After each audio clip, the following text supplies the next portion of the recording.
இந்த மாதிரி நார்மலா இருக்க ஃபோட்டோவ, இந்த மாரி ஒரு டாக்கிங் வீடியோவா மாத்த முடியுமா? அதேபோல இந்த ஃபோட்டோவ, இந்த மாதிரி மாத்த முடியுமா? அத தான் நம்ம ஸ்டெப் பை ஸ்டெப் பார்க்க போறோம். இந்த மாரி டாக்கிங் அனிமி கிரியேட் பண்றதுக்கு நீங்க எந்த வெப்சைட்டோ, ஆப்போ தேவை கிடையாது. ஜஸ்ட் யூடியூப், கைன்மாஸ்டர் மட்டும், குரோம் மட்டும் இருந்தாலே போதும் பண்ணலாம். டைரக்ட்டா வீடியோக்குள்ள போயிடலாம்.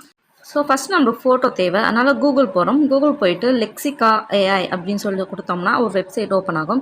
ஸோ அந்த லெக்சிகா ஏஐ ஓப்பன் பண்ணிட்டு அதில ஒரு ப்ராம்ப்ட் கரெக்டான ஒரு ப்ராம்ப்ட் குடுங்க. ஒரு professional cartoon woman in front of office அந்த மாதிரிலாம் கரெக்டான ப்ராம்ப்ட் கொடுத்தீங்கன்னா அதுக்கேற்ற மாதிரி வரும். ஸோ இந்த ஃபோட்டோ எனக்கு பிடிச்சிருக்கிறதுனால நான் எடுத்துக்கிறேன் இந்த அனிமே. எடுத்துட்டு நெக்ஸ்ட் என்ன பண்ணுறோம்னா, நமக்கு தேவை அந்த கண்ணு பிளிங்க் பண்ணணும், வாய் பேசுறது இதெல்லாம் வேணும் இல்லையா? யூடியூப்ல போயிட்டு விமன் பிளிங்கிங் ஐஸ் போட்டிங்கன்னா நிறைய ஆப்ஷன் உங்களுக்கு காட்டும். டைம் எடுத்து நல்லா தேடி பாருங்கள் உங்களுக்கு பிடிச்ச மாதிரி. ஸோ கொஞ்சம் எனக்கு வேணுன்றதால நான் அதே போல் தேடி பார்க்குறேன். நான் எனக்கு ஏற்ற மாதிரி ஒன்று கிடச்சிருச்சு. ஸோ ஆக்சுவலி இது விஷயம் என்னென்னா காப்பிரைட் கிடையாது. அதனால் நீங்கள் தாராளமாக எடுத்து யூஸ் பண்ணலாம். ஸோ எடுத்துகிட்டு என்ன ஓப்பன் பண்ணிட்டு ஷேர்னு கொடுத்த உடனே அந்த காப்பி லிங்க் கொடுத்துக்கோங்க. காப்பி லிங்க் கொடுத்து நெக்ஸ்ட் குரோம்குள்ளே போகலாம். போயிட்டு எஸ்எஸ் யூடியூப் அப்படின்னு சொல்லிட்டு ஒரு வெப்சைட் இருக்குது டவுன்லோட் பண்ணுறதுக்காக. அதுக்குள்ளார போயிடலாம். போயிட்டு அந்த வெப்சைட் ஓப்பன் பண்ண உடனே உள்ள ஒரு டேப் வரும். அதில் அந்த லிங்க்கை பேஸ்ட் பண்ணுங்கள். பேஸ்ட் பண்ணிட்டோடனே கீழே அந்த வீடியோ தானே ஒரு டைம் செக் பண்ணிட்டு 720 MP4 டவுன்லோட் பண்ணிக்கோங்க. ஸோ இந்த மாதிரி டவுன்லோட் பண்ணிட்ட உடனே நெக்ஸ்ட்டு அதோட வாய் வந்து நம்ம பேசுகிற மாதிரி வேணும் இல்லையா? டாக்கிங் நம்மளுக்கு வேணும் இல்லையா? ஸோ அதனால் என்ன பண்ணுறோம், அப்படியே அதே மாதிரி யூடியூப் போகிறோம். யூடியூப் போயிட்டு அந்த விமன் லிப்ஸ் வந்து ஸ்பீக் பண்ணுற மாதிரி வேணும்னு சொல்லி போட்டு க்ரீன் ஸ்க்ரீன் போட்டு கொடுத்தீங்கன்னா நிறைய வரும் ஆப்ஷன்ஸ் இதே மாதிரி. ஸோ அந்த மாதிரி நீங்கள் எடுத்துக்கோங்க. எது உங்களுக்கு பிடிச்சிக்கும்னு சொல்லிட்டு நம்ம என்ன எப்படி டவுன்லோட் பண்ண சொன்னால் அந்த மாதிரி டவுன்லோட் பண்ணிக்கோங்க. நம்மளுக்கு எல்லாமே கிடைச்சாச்சு. நெக்ஸ்ட்டு நம்ம என்ன பண்ண போனால் கைன்மாஸ்டர் போயிடலாம். ஸோ உங்களோட ஆஸ்பெக்ட் ரேஷியோ எது வேணுமோ செலக்ட் பண்ணிக்கோங்க. செலக்ட் பண்ணிட்டு அந்த இதை ஓப்பன் பண்ணிக்கோங்க. ஓப்பன் பண்ணிட்டு நெக்ஸ்ட்டு மீடியாக்குள்ளார போகலாம். மீடியாக்குள்ளே போயிட்டு நம்ம ஃபோட்டோ டவுன்லோட் பண்ணி வச்சுருக்கோம் இல்லையா? அந்த ஃபோட்டோ நம்ம எடுத்துக்கலாம். எடுத்துகிட்டு இப்போ அதுக்கு கண்ணும் வாயும் வைக்க போகிறோம் பேசுகிற மாதிரி, பிளிங்க் பண்ணுற மாதிரி. ஸோ அதை ஃபஸ்ட்டு வந்து கரெக்டாக அந்த பேனல் ஜூம் பண்ணால் பண்ணிக்கோங்க. அப்படியே வச்சு பண்ணுறதுனால பண்ணிக்கோங்க. பண்ணிவிட்டு நெக்ஸ்ட் நம்ம கண்ணு வேணும்னா லேயர் கொடுக்கலாம். லேயர் கொடுத்துட்டு அதில் மீடியா போயிட்டு டவுன்லோட் போகலாம். டவுன்லோட் போயிட்டு கண்ணு டவுன்லோட் பண்ணி வச்சுருக்கோம் இல்லையா? அந்த பிளிங்க் பண்ணுறது அதை வந்து நம்ம டவுன்லோட் பண்ணி எடுத்துக்கலாம். எடுத்துகிட்டு பார்த்தோம்னா நம்மளுக்கு க்ரீன் ஸ்க்ரீனோடு வரும். ஸோ நம்ம என்ன பண்ணலாம்னா தேவையில்லாத அந்த இருக்கிறது எல்லாமே க்ராப் பண்ணி எடுத்துக்கலாம்.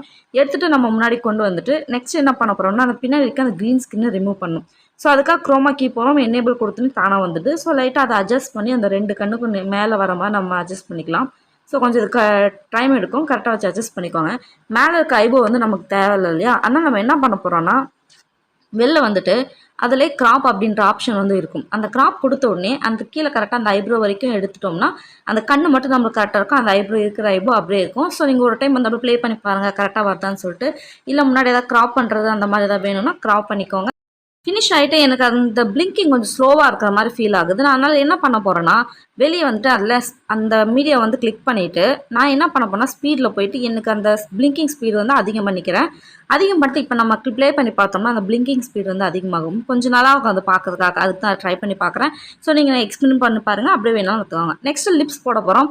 எப்பவும் போல் லேயர் போயிட்டு அந்த லிப்ஸ் வந்து எடுத்துக்கலாம். க்ரீன் ஸ்கிரீனை ரிமூவ் பண்ணுறது குரோமா கீழே போய் எனேபிள் பண்ணிட்டு கரெக்டாக அது மேலே வச்சு நம்ம எப்பவும் போல் அட்ஜஸ்ட் பண்ணலாம். ஸோ எனக்கு அந்த லிப்ஸ் மேலே வச்சு அட்ஜஸ்ட் பண்ணுறதுக்கு கொஞ்சம் கஷ்டமாக இருக்குன்னா அதுக்கான டிப்பு நான் கடைசியாக சொல்ல போகிறேன். ஃபாலோ பண்ணிக்கோங்க. ஸோ இப்போ பார்த்தீங்கன்னா தெரியும் அந்த பிளிங்க் ஆகுறது அந்த பேசுகிறது எல்லாமே வந்து கரெக்டாக ஒரு அந்த ஃபேஸுக்கு செட் ஆகிற மாதிரி ஆயிடுச்சு.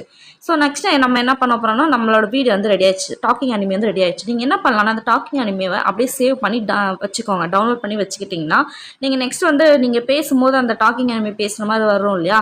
ஸோ அதுக்கு வந்து அந்த வீடியோவாக வந்து யூஸ் பண்ணிக்கலாம். திரும்ப திரும்ப அட்ஜஸ்ட் பண்ணணும் அவசியமே கிடையாது. ஸோ அந்த லிப்ஸ் கரெக்டாக அட்ஜஸ்ட் ஆகலாம் என்ன பண்ணுறதுன்னு ஒரு டிப்ஸ் சொல்கிறேன்னு சொன்னோம் பார்த்தீங்களா? அந்த லிப்ஸ் தனியாக எடுத்து வச்சுக்கோங்க. எடுத்துகிட்டு நீங்கள் என்ன பண்ணுறீங்கன்னா லேயருக்குள்ளே இருப்போங்க. அதில் ஹேண்ட் ரைட்டிங் இருக்கும். அதுக்குள்ளே போயிட்டு எடிட்டில் அந்த பென்சில் சிம்பிள் வந்து கிளிக் பண்ணிவிட்டு கீழே வந்து பார்த்தீங்கன்னா அந்த பக்கத்துலேயே கலர் வந்து ஒரு ஆப்ஷன் வந்து இருக்கும். ஸோ அந்த கலர் வந்து கிளிக் பண்ணிக்கலாம். கிளிக் பண்ணிவிட்டு என்ன பண்ணலாம்னா அந்த ஃபேஸ் கலருக்கு ஏற்ற மாதிரி நம்ம அந்த ஃபேஸ் கலர் செலக்ட் பண்ணிக்கலாம். செலக்ட் பண்ணிட்டு நெக்ஸ்ட் அந்த சர்க்கிள் வந்து செலக்ட் பண்ணிட்டு அந்த இது மேலே அப்படி ஸ்கொயர் செலக்ட் பண்ணிட்டு வச்சோம்னா அந்த பிளேஸில் லிப்ஸே இல்லாதவா நம்மளுக்கு அப்படியே தெரியும். ஸோ நம்ம என்ன பண்ணலாம்னா அதுக்கு மேலே நம்ம லிப்ஸ் நம்ம டவுன்லோட் பண்ணதை எடுத்து அந்த லிப்ஸு மேலே வச்சோம்னா இன்னும் சூப்பராக வந்து நீங்கள் ரொம்ப அட்ஜஸ்ட் பண்ணுறது கஷ்டப்படவே தேவை கிடையாது. ஈஸியாக நம்ம வச்சுட்டு நம்ம டாக்கிங் அனிமே நமக்கு தேவையான டாக்கிங் அனிமேவை நான் இது மூலமாக உருவாக்கிடலாம். ஸோ ஐ திங்க் வந்து இதில் என்ன சொல்ல வரணும் உங்களுக்கு புரியுதுன்னு நினைக்கிறேன். ஒரு டாக்கிங் அனிமே உருவாக்குறதுக்கு நீங்கள் வெப்சைட்டுக்கோ ஆப்புக்கோ எதுக்குமே நீங்கள் போகணுன்னு அவசியமே கிடையாது. நீங்கள் அமௌண்ட் பே பண்ணணுன்னு அவசியம் கிடையாது. நீங்கள் நார்மலாக நான் சொன்ன மெத்தடில் நீங்கள் பண்ணிங்கன்னா சிம்பிளாக இருக்கும். உங்களுக்கு பெருசாக உங்களுக்கு எடிட்டிங் ஸ்கில் கூட இதுக்கு தேவை கிடையாது. அழகாக நீங்கள் பண்ணலாம். என்னோட ஒரே நோக்கம் என்னென்னா பிகினர்ஸ்க்கு வந்து எந்த ஒரு பிரச்சனையும் இல்லாமல் பெருசாக காம்ப்ளிகேஷன் இல்லாமல் ஒரு சின்னதாக ஒரு விஷயம் பண்ணணும்னு ஆசைப்பட்டேன். அதுக்காக தான் இந்த வீடியோ போடுறேன். சப்போஸ் உங்களுக்கு இந்த வீடியோ பிடிச்சிருந்துச்சுன்னா மறக்காமல் சப்ஸ்கிரைப் பண்ணிக்கோங்க, லைக் பண்ணிக்கோங்க. இதே மாதிரி வேறு ஏதாவது வீடியோ வேணும்னா கீழே கமெண்ட் பண்ணுங்கள். நெக்ஸ்ட்டு நான் உங்களை மீட் பண்ணுறேன்.